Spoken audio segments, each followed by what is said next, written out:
오늘 수요예배 오신 여러분 모두에게 하나님의 평강이 여러분과 함께 하시고 또 여러분의 기도하는 제목들이 주 안에서 다 응답되기를 주님의 이름으로 축복합니다. 우리가 지난주에는 이 바리새인들이 또 어느 계명이 큽니까? 그렇게 물어볼 때에 예수님께서 하나님을 사랑하고 이웃을 사랑하는 이 두 가지가 가장 큰 계명이다 그렇게 말씀을 해주시면서 이것이 바로 어떤 예수님의 의도를 가지고 이런 대답을 하시는가 하면 사단은 끊임없이 집중적으로 우리를 무너뜨리기 위해서 여러 가지 시험들을 하는 존재라는 사실에 대해서 말씀하고, 아는 것이 중요한 것이 아니고 실제로 살아가는 것이 훨씬 중요하고 하나님 사랑, 이웃 사랑은 절대로 분리될 수 없는 것이다, 그런 내용의 말씀을 여러분에게 전했습니다. 자, 오늘은 이제 지긋지긋한 그런 논쟁들이 이제 끝나는 그런 장면입니다. 예수님께서 바리새인들이 모여 있을 때 거기 가서 한 질문을 합니다. 그리스도가 누구의 자손이냐? 그랬더니 이 바리새인들이 당연하듯이 다윗의 자손입니다, 이렇게 이야기합니다. 그러니까 다윗과 그리스도를 보면 그리스도가 다윗의 후손이니까 그리스도가 이제 후손이 되는 거죠. 그런데 예수님이 묻습니다. 그러면 다윗이 자기의 후손인 그리스도를 왜 주라고 이야기하느냐? 그러면 주는 하나님인데 그럼 하나님이 어떻게 다윗의 후손이 될 수 있느냐? 이렇게 막 물어보니까 대답할 수가 없는 거예요. 자기들의 지혜로는 도저히 이해가 안 되니까. 그래서 더 이상 그들에게, 예수님에게 묻지 아니했다. 이게 이제 오늘 본문의 결론인 것이죠. 그래서 오늘 이 성경 본문을 통해서 하나님이 우리에게 들려주는 그런 메시지들이 있는데, 우리가 들어야 될 말씀이 어떤 것인가를 한번 보겠는데, 첫 번째는 이런 것입니다. 우리 다 같이 한번 읽어볼까요? 세상의 질서와 하나님 나라의 질서는 차원이 다르다. 여러분, 우리가 보통 이 세상의 질서는 장유유서입니다. 장유유서라는 말 아시죠? 나이가 많은 사람과 어린아이가 있을 때에 나이 많은 사람이 훨씬 어린아이보다 힘을 가지는 것입니다. 세상의 권세는 그런 것입니다. 세상의 질서라는 것은 조금 더 많이 가지고 조금 더 높은 자리에 있는 사람이 낮은 자리를 다스리고 이러는 것이 바로 장유유서란 말이죠. 그래서 우리가 어떤 싸움을 할 때에 좀 불리한 사람들이 어떻게 이야기합니까? 이렇게 말하죠. 네 나이 몇 살이고, 이렇게 말하는 이유가 뭡니까? 내가 너보다 나이가 많다, 그러니까 너는 나에게 순종해야 돼, 뭐 이런 게 바로 장유유서의 질서라는 말이죠. 그러니까 여러분 생각해 보면 바리새인들이 예수님을 볼 때 나이가 몇 살 안 됐거든요. 33살이에요. 그러니까 33살짜리가 자기들은 나이가 많은데 내가 하나님이다, 내가 그리스도라, 그러니까 그게 인정이 안 되는 겁니다. 세상 질서를 바라볼 때는 이 예수님이 절대로 그리스도가 될 수가 없는 거고 메시아가 될 수 없는 거니까 계속해서 시비를 거는 겁니다. 그러니까 우리 예수님께서 말하는 것입니다. 너희들이 생각하는 세상 질서와 하나님의 질서는 다르다. 세상 질서에서는 다윗이 그리스도를 이렇게 그리스도의 위에 있지만, 그러나 하나님 나라에서는 질서가 바뀌어지는 거다. 예수님은 하나님이다, 그리스도는 하나님이다, 하나님이 다윗이 있기 전에 있었다. 이게 이제 하나님의 질서 속에서 이야기를 하는 겁니다. 그러니까 여러분 가만히 생각해 보면 세상 질서와 하나님의 질서는 완전히 다른 것이죠. 우리 예수님은 하나님이신 줄로 믿습니다. 그래서 성경이 이렇게 이야기하는 거예요. 요한복음 1장 1절과 14절에 보면 태초에 말씀이 계시니라, 이 말씀이 하나님과 함께 계셨으니 이 말씀은 곧 누구라고요? 하나님이라는 거예요. 근데 그 하나님이 어떻게 오셨다고요? 말씀이 육신이 되어 우리 가운데 거하시며 우리가 그의 영광을 보니 아버지의 독생자의 영광이요 은혜와 진리가 충만하더라. 여기 아버지의 독생자가 누구죠? 예수님이시죠. 그 예수님이 이 세상이 말씀이 육신이 되어서 오신 분이다, 그 말이에요. 그러니까 말씀은 태초부터 있었고 그분은 하나님이니까 결국 우리가 이 말씀을 종합해 보면 예수님은 누구라는 겁니까? 하나님이시라는 거예요.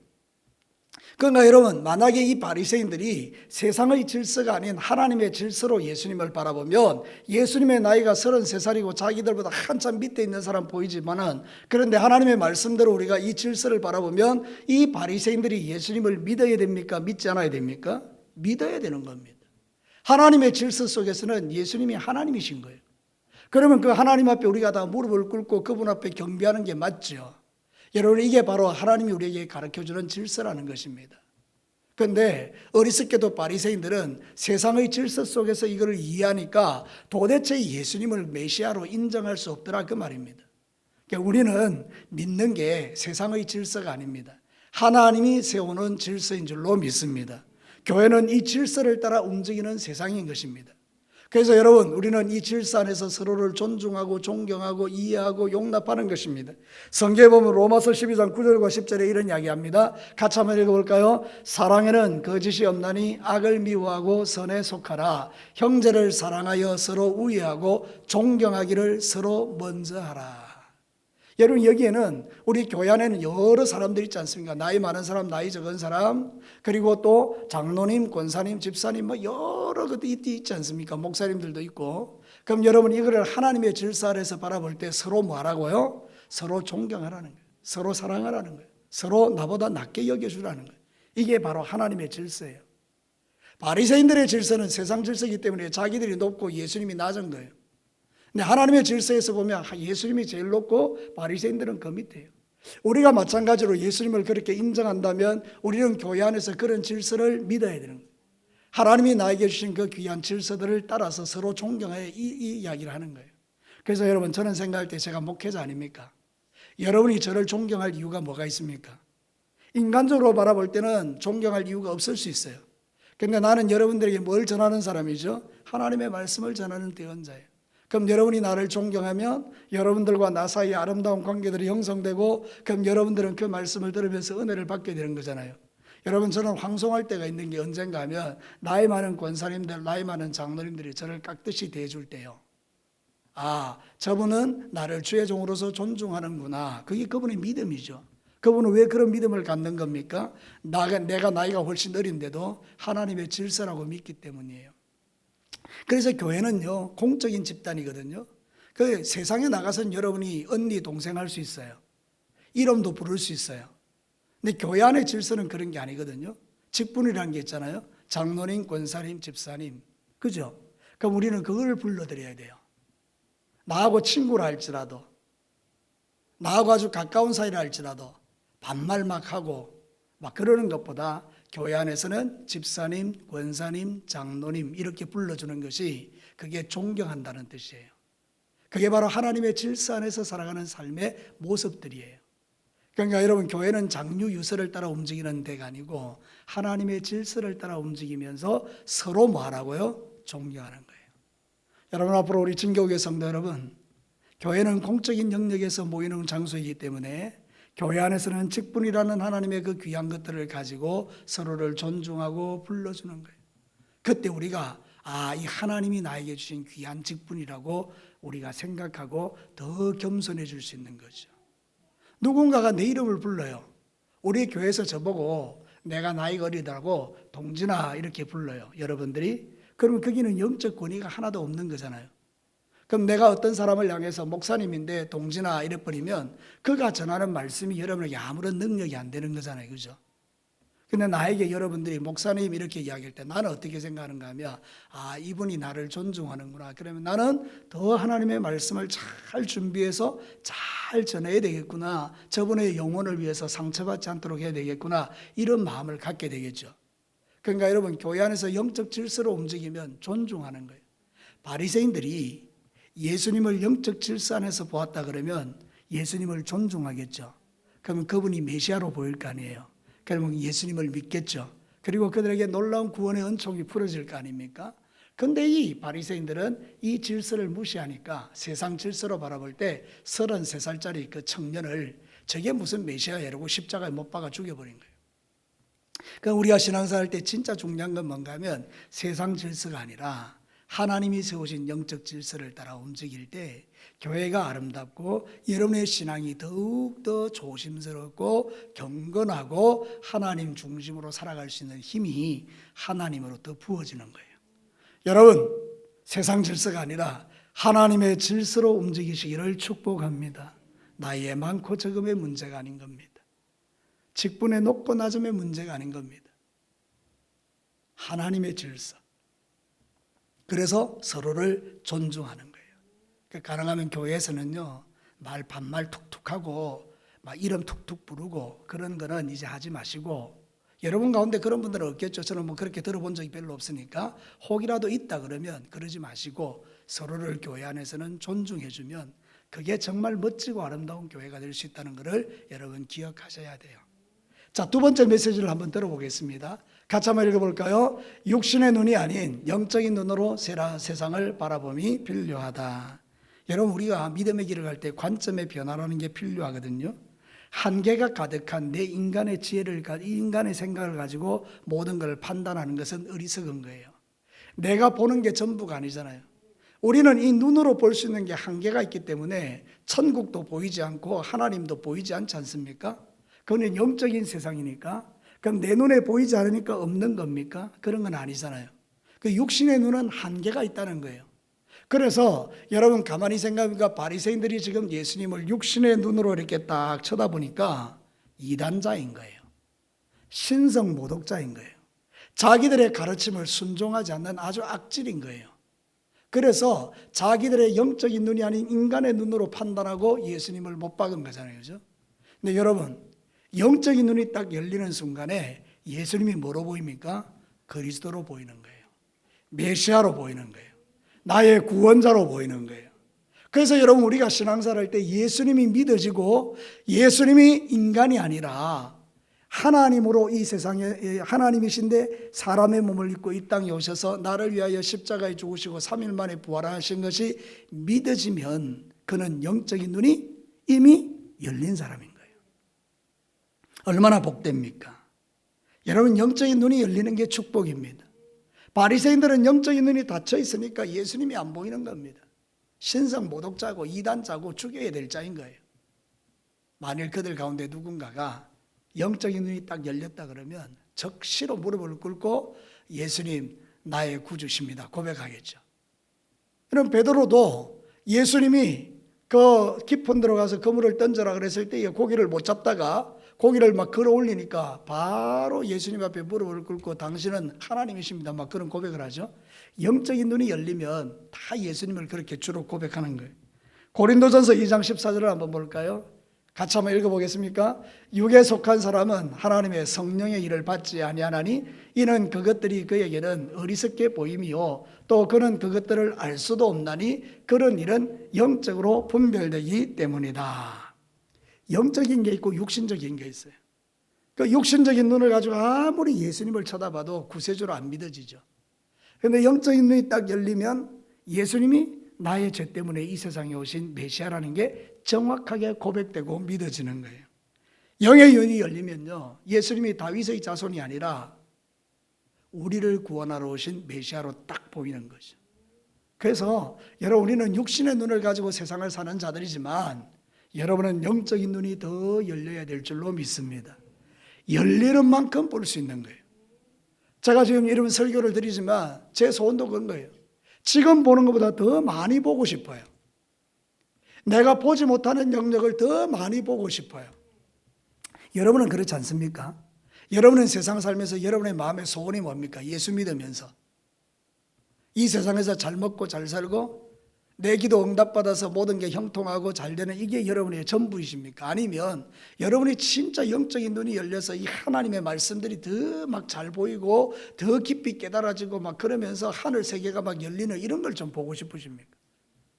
여러분, 우리의 소원은 좀 다릅니다.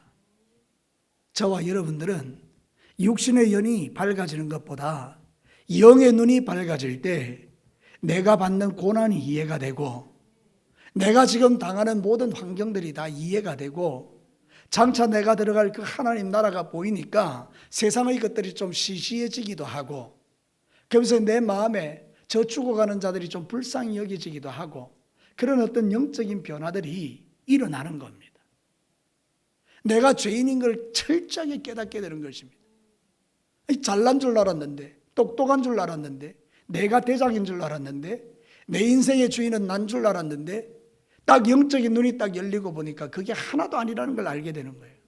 아, 나는 정말 죄인 중에 개수구나. 나는 예수님 없으면 안 되는구나. 지금까지 내가 살아왔던 건 정말 교만한 인생이었구나. 난 지옥 갈 인간이었구나.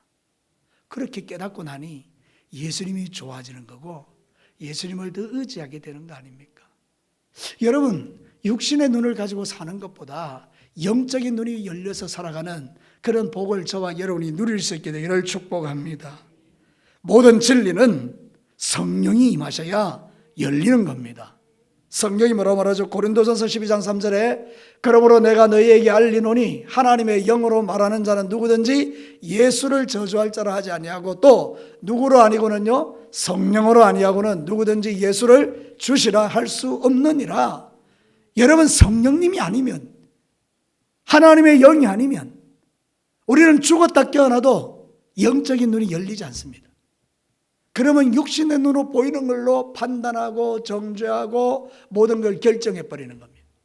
그런데 여러분, 영적인 눈이 열리면 하나님의 뜻을 알게 되고 주님이 원하시는 삶을 살아가게 되는 거죠. 근데 여러분, 살다 보니까 그렇습니까? 살다 보니까 육신의 눈에 갇혀가지고 모든 걸 다 육신으로 판단하는 겁니다. 어떤 사람이 무슨 이야기를 하면 그것을 영적으로 해석하지 아니하고 육신의 영역의 감정으로 해석하니 기분 나빠지는 겁니다. 누군가가 나에게 자극을 주면 그 자극이 하나님으로부터 온 것이라고 생각되어지면 그것 가지고 씨름하고 기도하면서 하나님의 음성을 듣는 쪽으로 가야 되는데, 이게 영적인 눈이 열리지 않으면 나에게 오는 자극을 육신으로 해석해 버리니까 한판 붙자는 건가? 이런 생각을 하게 되는 거죠. 그래서 여러분, 영의 눈이 열린다는 것은 축복입니다. 우리의 기도의 제목, 소원은요, 지금보다 훨씬 더 영적인 눈이 확 열리는 겁니다. 그러면 모든 게 감사해집니다. 모든 게 찬송이 됩니다. 모든 게 다 기쁨이 됩니다. 모든 게 다 하나님께 영광이 됩니다. 이게 참 성경에서 우리에게 가르친 진리예요. 바리새인들은 영적인 눈이 열리지 않으니까 예수님을 인정할 수 없었습니다. 그러나 여러분, 눈이 딱 열리면 누구든지 예수님을 주라고 고백하는 거예요. 여러분, 예수님은요 4대 성인 중에 한 명이 아닙니다. 예수님은 하나님이십니다. 그분이 내 죄 때문에 이 땅에 오셔서 십자가에 피 흘려 죽으시고 3일 만에 부활하셔서 영광의 보좌 우편에 앉으시고 우리를 심판하는 주님으로 다시 이 세상에 오실 하나님이십니다. 그래서 누구든지 예수 그리스도를 믿으면 모든 죄에서 사함받고 하나님의 자녀가 되는 권세를 가지고 이 땅을 사는 겁니다. 여러분의 영적인 눈이 더 열려져 되기를 축복합니다. 우리가 간절히 사모해야 되는 게 이겁니다. 나의 영안을 열어주옵소서. 하나님, 모든 걸 다 이해하게 해주십시오. 놀랍게도 우리는 오늘 이 예수님의 질문을 이해할 수 있고 답변할 수 있습니다. 바리새인들이 답하지 못했던 이걸 우리는 답변해 줄 수 있다고요. 예수님이 물어보셨잖아요. 야, 그리스도가 누구의 자손이냐? 다윗의 자손입니다. 근데 다윗은 왜 그리스도를 주라고 했냐? 그러면 그 주님이신 하나님이 어떻게 다윗의 자손이 될 수 있느냐? 이거는 도대체 대답할 방법이 없는데 우리는 충분히 대답할 수 있는 거예요. 그것은 주님, 그리스도는 하나님이시기 때문입니다. 다윗이 먼저 태어나기는 했지만 예수님은 먼저 하나님이 계셨고 그분이 인간의 몸을 입고 다윗의 혈통을 따라왔기 때문에 다윗의 후손이지만 실질적으로 예수님은 하나님이십니다. 그래서 다윗이 그것을 영적으로 바라보고 주님이라고 한 것입니다. 이런 대답을 우리가 할 수 있다는 거예요. 왜요? 우리는 영적인 눈이 열린 자니까. 오늘 이 말씀이 이해되시는 분들은요, 진짜 복 받으신 분들입니다. 만약 여러분이 이 말이 이해가 안 되면 여러분은 회개하셔야 됩니다. 그래서 여러분, 내 눈을 열어달라고 하셔야 됩니다.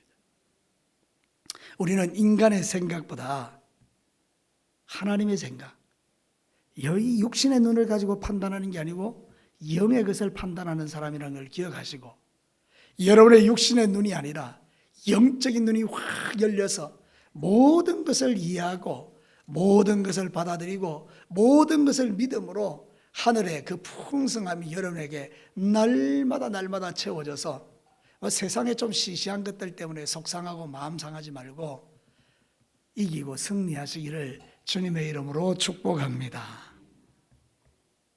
마지막 세 번째 한번 들어볼까요?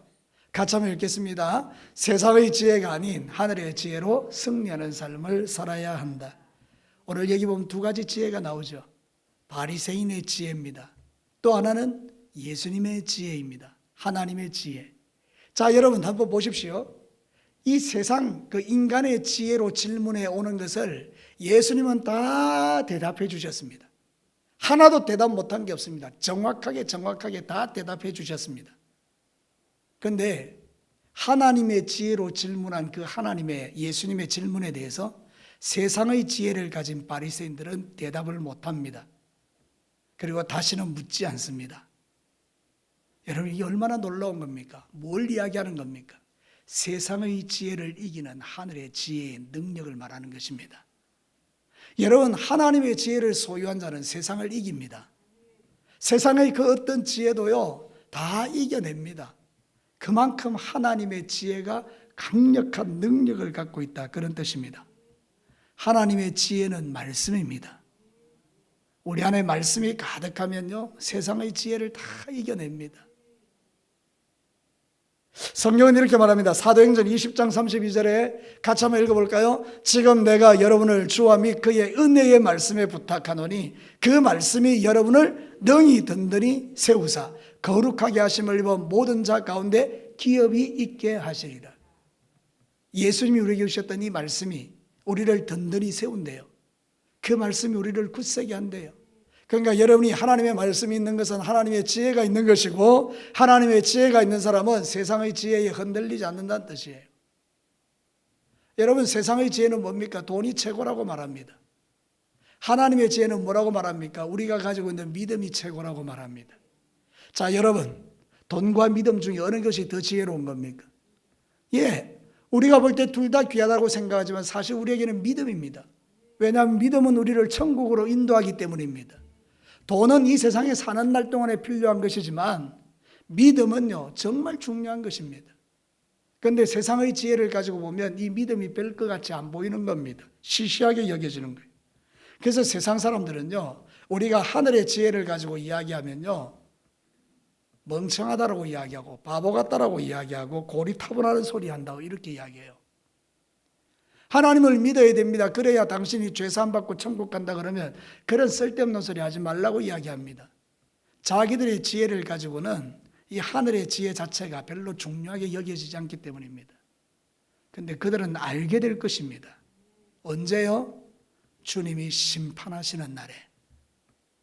개인적인 심판은 내 생애가 끝나는 내가 죽을 때 일어나죠. 우주적인 심판은 주님 다시 오실 때 일어나죠. 그럼 내가 어쨌든지 하나님의 심판대 앞에 서게 될 텐데 그때는 알게 될 겁니다. 뭐를요? 내가 가지고 살아왔던 세상 지혜가 얼마나 어리석은 것이고, 내가 그렇게 고리타분하다고 말했던 그 하나님의 지혜가 얼마나 위대한가를 그때는 아는 거죠. 근데 그때는 이미 늦은 겁니다. 지금이 중요한 것입니다. 지금 여러분은 세상의 지혜가 아니라 하나님의 지혜로 여러분을 채우셔야 합니다. 다시 말하면 여러분이 하나님의 말씀으로 여러분의 영혼을 채우는 일을 여러분 게을리해서는 안 된다는 뜻입니다. 하나님의 지혜가 가득한 성도들이 세상을 이깁니다. 어떻게 순교할 수 있습니까? 어떻게 예수님 때문에 가난해질 수 있습니까? 어떻게 예수님 때문에 모욕받을 수 있습니까? 내 인간의 자존심이 얼마나 센데 어떻게 세상 사람들이 욕하는 것을 우리가 다 받아들이는 욕바지가 될 수 있느냐, 그 말입니다. 뻔히 손해보는 줄 알면서도 당해주는 이유가 뭡니까? 세상 사람들이 볼 때 이처럼 어리석은 인간들이 세상에 어디 있습니까? 그래서 마음대로 이용해 먹습니다. 예수 믿는 사람들의 그 순함과 착함을 이용해 먹는다, 그 말입니다. 근데 우리는 그걸 알면서도 당해주는 겁니다. 왜요? 나는 세상의 지혜로 사는 자가 아니고 하늘의 지혜로 사는 자이기 때문입니다. 하나님이 보고 계십니다. 나의 손해봄, 나의 어리석음, 나의 인내, 주님 때문에 당하는 수치, 주님 때문에 받는 모욕을 하나님이 다 보고 계시는 겁니다. 그러니 여러분, 하늘의 지혜를 가진 사람들은 이 모든 게 자기에게 영광이 되는 것입니다. 사도 바울이 그런 고백을 한 겁니다. 우리가 장차 받을 영광은 세상에서 받는 영광과는 비교할 수가 없다. 여러분, 나중에 하나님 나라에 가면 제가 오늘 설교했던 이 내용을 정확하게 이해하는 순간이 오게 될 것입니다. 맞다. 내가 그때 하늘의 지혜로 살았던 것이 결코 손해본 것이 아니었구나. 주님 감사합니다. 사랑하는 성도 여러분, 오늘도 저와 여러분이 이런 믿음으로 승리하시기를 축복합니다. 여러분이 하늘의 지혜로 가득하시기를 바랍니다. 하나님의 말씀이 여러분 안에 있어야 돼요. 야고보서 3장 15절과 17절에 보면 이렇게 말합니다. 이러한 지혜, 세상의 지혜, 마귀의 지혜를 말하는 겁니다. 위로부터 내려온 것이 아니요 땅의 것이니 정욕의 것이요 귀신의 것이니 시기와 다툼이 있는 곳에는 혼란과 모든 악한 일이 있음이라. 여러분 같이 한번 읽어볼까요? 시작. 오직 위로부터 난 지혜는 첫째 성결하고 다음에 화평하고 관용하고 양순하며 긍휼과 선한 열매가 가득하고 편견과 거짓이 없나니. 세상의 지혜와 하나님의 지혜는 하늘과 땅 차이입니다. 세상의 지혜는 다툼을 만들어내고 시기를 만들어내요. 하나님의 지혜는 모든 사람과 온유하고 화평하고 아름다운 열매를 맺어요. 그러니까 여러분, 하나님의 지혜가 가장 좋은 줄로 믿습니다. 우리는 이 마지막 시대를 하나님의 지혜로 살아야 합니다. 그래야 여러분도 살고 여러분의 자녀들도 삽니다. 아비가일이라는 여자가 있었습니다. 남편 나발은 세상 지혜로 사는 사람입니다. 다윗이 먹을 것을 좀 달라 그랬더니 너한테 줄 것 없다 그러니까 다윗이 400명의 자기가 길렀던 그 용맹한 군사를 데리고 그 집을 몰살시키러 옵니다. 그때 아비가일이 하나님의 지혜로 나가서 막습니다. 내 주여, 절대로 나중에 왕이 되시고 나서 이런 어떤 흠거리를 만드시면 안 됩니다. 나발이 바보 같아서 그랬으니까 저를 보고 용서해달라고 막습니다. 지혜는 그런 것입니다. 집에 재앙이 오는데 내가 막아낼 수 있는 것입니다. 여러분의 자녀가 망하는 길을 여러분이 막아낼 수 있는 것입니다. 이 세상이 망하는데 우리가 막아낼 수 있다라고요. 그러니까 하늘의 지혜를 갖고 살아가야 우리가 이 세상을 분별하며 살 수 있다, 그런 뜻입니다. 여러분, 신앙생활 하실 때에 세상의 지혜를 자꾸 채우지 마시고 하나님의 지혜가 여러분 안에 가득해서 분별도 하시고, 아, 이거 마귀가 하는 거구나, 이 사단이 주는 생각이구나. 그래서 여러분들이 그걸 다 분별해내고 믿음으로 승리하시는 귀한 종들 되시기를 축복합니다. 자, 오늘 이 하나님의 말씀을 통해서 우리는 하나님이 우리에게 뭘 원하는지를 배웁니다. 첫 번째는 뭔가 하면 세상 질서가 아니고 하나님의 질서로 움직이는 자가 되라. 두 번째 우리에게 말하는 건 뭡니까? 육신의 눈을 자꾸 크게 뜨지 말고 영의 눈을 좀 넓혀라. 세 번째 우리에게 이야기하는 것은 무엇입니까? 세상의 지혜를 쌓지 말고 하늘의 지혜를 쌓아서 그것으로 분별하고 살아라. 그때 우리는요, 예수님을 주라 고백하고 그 주님과 함께 영원히 복된 인생을 살아가게 되는 것입니다. 바리새인들은 이게 안 돼서 그들은 멸망받았지만 우리는 그렇지 않습니다. 우리는 하나님의 복을 받은 자들입니다. 주님 오시는 그날까지 이 복을 빼앗기지 말고 여러분의 마음이 하나님으로서 충만해서 여러분의 마음에 기쁨과 즐거움과 행복이 가득하고 감사와 찬양이 넘쳐나는, 그래서 미래에 대한 소망으로 충만하고 예수님 어서 오시옵소서 하고 주님의 오심을 기다리는 그런 멋진 신앙인들로 하루하루를 살아가시기를 주님의 이름으로 축복합니다. 기도하겠습니다.